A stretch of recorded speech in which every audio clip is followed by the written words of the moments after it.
Before Hannibal's epic crossing of the Alps, before elephants charged through mountain passes, there was Saguntum, a brutal 8-month struggle that irrevocably altered the fates of Rome and Carthage. Today, we journey back to that forsaken battlefield. We will relive the strategies, the tragedies, the betrayals, and the shocking twists that marked the true beginning of Hannibal's crusade against Rome. This isn't just a battle, it's a ghost story, a military masterclass, and a political powder keg, all rolled into one. The fate of the ancient world was decided here, not in the snows of the Alps, but in the dust and blood of a Spanish city that dared to defy a legend. Though culturally Iberian, it was politically tied to Rome, a thorn in the side of Carthaginian expansion. For Hannibal, taking Saguntum wasn't just about conquering a city, it was a calculated provocation. It was a message to the world. Strike Rome's ally, challenge Rome's power, and assert Carthage's dominance over the region. This was the first move in a deadly chess game. The siege would drag on from the spring of 219 BC deep into the winter, 8 relentless months of famine, disease, and ceaseless assault. And where was Rome? Bound by treaties and political hesitation, Rome watched from afar, either unwilling or unable to intervene. They debated, they sent envoys, but they did not send soldiers. By the time they decided to act, it was far, far too late. The delay would cost them dearly and plunge the Mediterranean into one of the costliest wars in history. Hannibal didn't just show up and storm the gates. He was methodical, a predator patiently encircling his prey.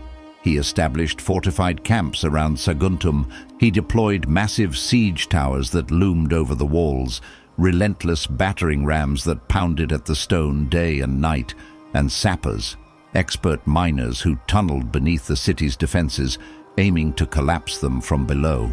Inside the walls, panic spread like wildfire. The city's Iberian defenders fought with desperate courage, and soon even ordinary civilians took up arms. But bravery cannot fill empty stomachs. As the siege wore on, food became the most valuable commodity. The city's elite reportedly hoarded supplies for their own families, leaving the poor to starve in the streets. Hannibal's engineers dug intricate networks of tunnels, setting fires to weaken the foundations and bring the walls crashing down. He compounded the physical assault with psychological horror, the constant, terrifying sound of drums and trumpets, punctuated by the screams of surprise night attacks, ensuring no one within Saguntum ever felt safe. But here's where the story takes a darker turn. Some ancient sources, particularly Roman ones, suggest that Saguntum didn't just fall to Hannibal's army. They hint at betrayal from within. Was a gate mysteriously opened? Were guards bribed to look the other way? Did a faction inside the city, hoping for mercy, negotiate a secret surrender? The truth is murky, but it raises a chilling possibility. The great walls of Saguntum may have been torn down not just by Carthaginian engineering, but also by internal division and treachery. What followed was not a clean victory, but a brutal massacre. Men, women, and children who had resisted were slaughtered without mercy. Those who weren't killed on the spot were rounded up and sold into slavery, their lives shattered forever. The few who managed to escape carried with them horrifying tales of Carthaginian cruelty, stories that spread across the region and hardened anti-Carthaginian sentiment. Yet, for Hannibal, the victory was bittersweet.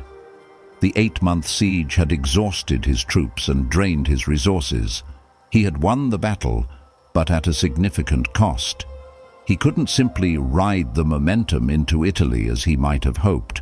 For Rome, the news of Saguntum's fall was the final, undeniable declaration of war they had long feared. The time for diplomacy was over. Legions were dispatched, and the conflict with Carthage was now official, setting the stage for decades of bloodshed. Rome's historians amplified Hannibal's cruelty to justify Rome, is war and downplayed their own failure to protect their ally. Some accounts inserted dramatic, moralizing speeches that were almost certainly never spoken. The truth of what really happened in those final, desperate hours is lost to us, buried under layers of rubble. So, what made Hannibal's siege of Saguntum a masterclass in ancient warfare? First and foremost, his patience. He understood that this was a war of attrition. He didn't gamble on a single swift assault. He wore down his opponents using infantry, engineers, and smart tactics. He really knew how to handle logistics like a pro, diverting water supplies and ensuring no reinforcements could reach the beleaguered city. He even exploited specific architectural weaknesses in Saguntum's defenses that his scouts had identified. But the defenders fought back, digging counter-tunnels to intercept Hannibal's miners and launching daring night raids to disrupt the siege works. But each of their small successes was temporary, a brief flicker of hope against an overwhelming tide. In many ways, the siege of Saguntum was a blueprint for modern siege warfare.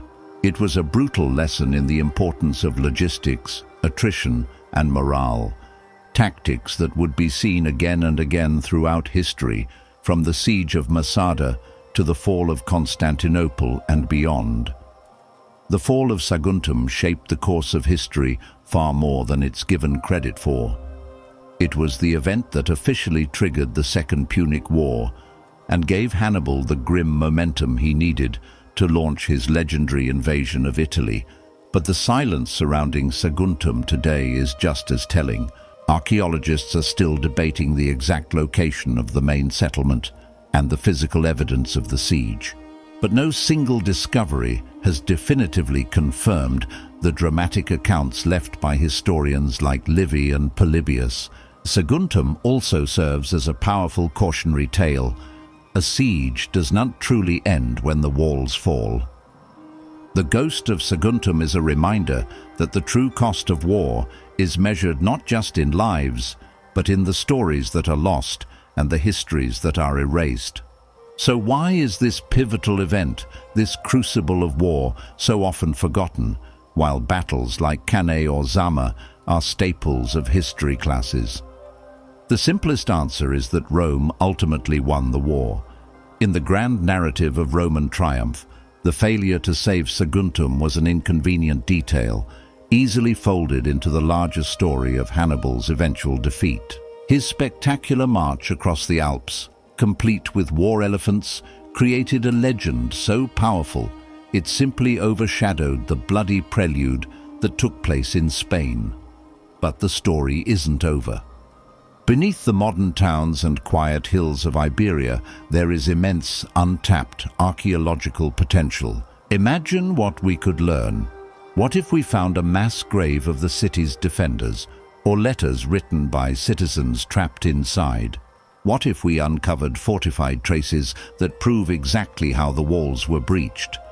Such a discovery could finally answer the questions that have haunted historians for millennia. Just how savage was the siege, and to what extent did the Saguntines, through betrayal or division, contribute to their own downfall? The ground still holds its secrets. Saguntum was not just a footnote in history. It was the fuse that lit the greatest war of the ancient world. It was the first blood, the moral point of no return, and the brutal proving ground for Hannibal's legendary resolve. History didn't forget Saguntum. It was simply overshadowed by the epic that followed. If you're fascinated by the art of the siege, by forgotten wars, and by the mysteries still buried deep underground, then I hope you'll join me on this channel. Hit that subscribe button and let me know your theories in the comments below.